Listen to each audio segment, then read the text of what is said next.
దేశంలో 5 రాష్ట్రాల్లో ఎన్నికలు జరిగాయి. రిజల్ట్ మీద ప్రజలు చాలా ఆసక్తి తెలియజేశారు. నేను రిజల్ట్ వచ్చిన తర్వాత ఆ రిజల్ట్లో ఒక 2 రాష్ట్రాలు మాత్రం పెద్ద రాష్ట్రాలు చర్చనీయాంశమైనవి. మిగతా 3 రాష్ట్రాలలో దాదాపుగా మనం ఊహించిన ఫలితాలు. అస్సాంలో మరోసారి బీజేపీ ప్రభుత్వాన్ని ఫామ్ చేస్తుందని జనరల్గా ఉన్నదే రిజల్ట్గా కూడా వచ్చింది. పాండిచేరిలో ఏదైతే ఎన్డీఏ గవర్నమెంట్ నడుస్తూ ఉందో ఆ గవర్నమెంట్ తిరిగి వస్తుంది అనుకున్నాం, అదే వచ్చింది. ఇప్పుడు కేరళ విషయానికి వచ్చేసరికి కేరళలో మొదటి నుంచి రాష్ట్రంలో ఒక పద్ధతి ఉంది.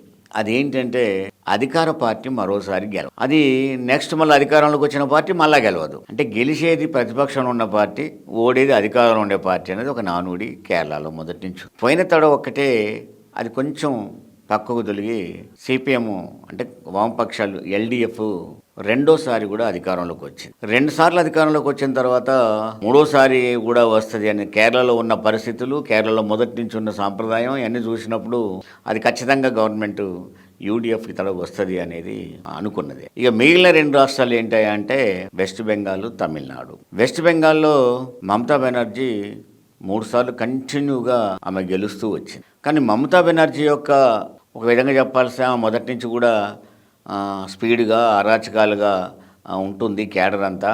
ప్రధానంగా కమ్యూనిస్టుల మీద దాడులు ఎక్కువగా ఉన్నాయి అనేది చర్చ జరుగుతూ వచ్చింది. దాని ఉద్దేశం ఏంటంటే ప్రతిపక్షం మరొకటి ఉండకూడదు, నాకు బీజేపీ మధ్యనే ఘర్షణ జరగాలి తప్ప కేంద్రమైనా బెంగాల్ అయినా మరొక ప్రతిపక్షం ఉండకూడదని ఆ మనసులో ఉందేమో. దాడులన్నీ కమ్యూనిస్టుల మీద జరిగాయి. దాంతో కమ్యూనిస్టులో ఉన్న ప్రధానమైన కేడర్ అంతా కూడా తమను తాము రక్షించుకోవడం కోసం బీజేపీని రక్షణగా తీసుకున్న పరిస్థితి కనపడింది. దాంతో ఏమైపోయింది, కమ్యూనిస్టులో ఓటింగ్ అంతా బీజేపీ వైపు ఎప్పుడైతే పోయిందో, వాస్తవంగా బీజేపీలకు కమ్యూనిస్టులకు మధ్యన క్వైట్ ఆపోజిట్ ఉంటుంది. అది ఐడియాలజీ కానీ పెర్ఫార్మెన్స్ కానీ పార్టీలు కూడా క్వైట్ ఆపోజిట్. కానీ అక్కడ జరిగింది ఏంటి అంటే కేడరు ఆడ తట్టుకోవడం కోసం బీజేపీని ఆశ్రయించారు. దాంతో ఏమైపోయింది, మమతా బెనర్జీ వర్సెస్ బీజేపీగా రాజకీయం జరిగింది. బీజేపీ మమతా బెనర్జీని ఎట్లయినా ఓడించాలని మొదటి నుంచి ప్లాన్గా ఉన్నది. ఎందుకంటే సెంట్రల్ పాలిటిక్స్లో కూడా ఆమె జోక్యం చేసుకుంటుంది కాబట్టి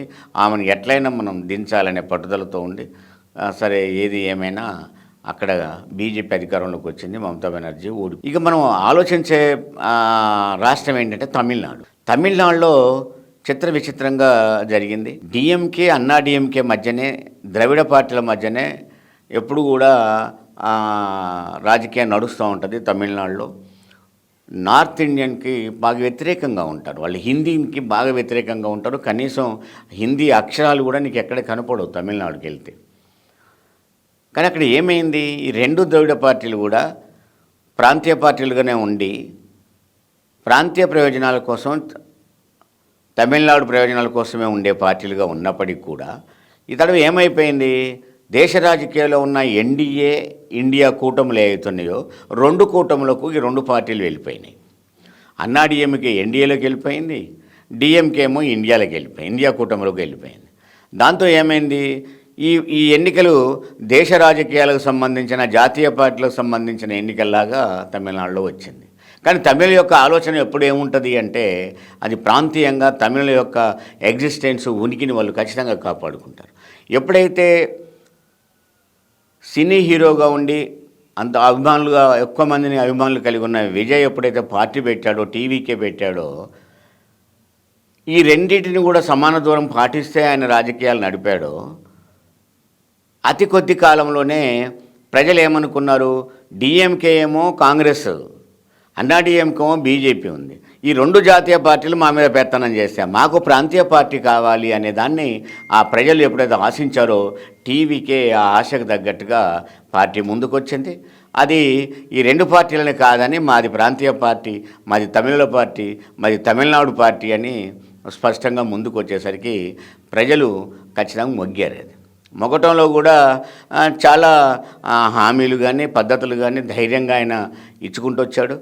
ఇవాళ టీవీకేని ఒక లార్జెస్ట్ పార్టీగా, పెద్ద పార్టీగా, సింగిల్ లార్జెస్ట్ పార్టీగా తీసుకొచ్చారు. 118 మ్యాజిక్ ఫిగర్ ఉండే కాడ 108 వచ్చాయి. మరో 10 తక్కువ పడ్డ మరో మార్గం ఏంటంటే వేరే వాళ్ళు ఎవరు కూడా నేను ప్రభుత్వాన్ని ఫామ్ చేస్తా, నేను మెజార్టీ చూపెట్టుకుంటా అనే వాళ్ళు లేరు. ఖచ్చితంగా విజయ్ని పిలవాలి, విజయ్ ముఖ్యమంత్రి కావాలి. ఎవరు కూడా మెజార్టీ రాకుండా మేము ఆపుతామనే ధైర్యం ఎవరు చేయలేరు. ఖచ్చితంగా విజయ్కి ఇది ఒక విధంగా చెప్పాలంటే ఆయన అల్లేరు మీద నడకలాగానే ఆయన ప్రమాణ స్వీకారం జరుగుద్ది.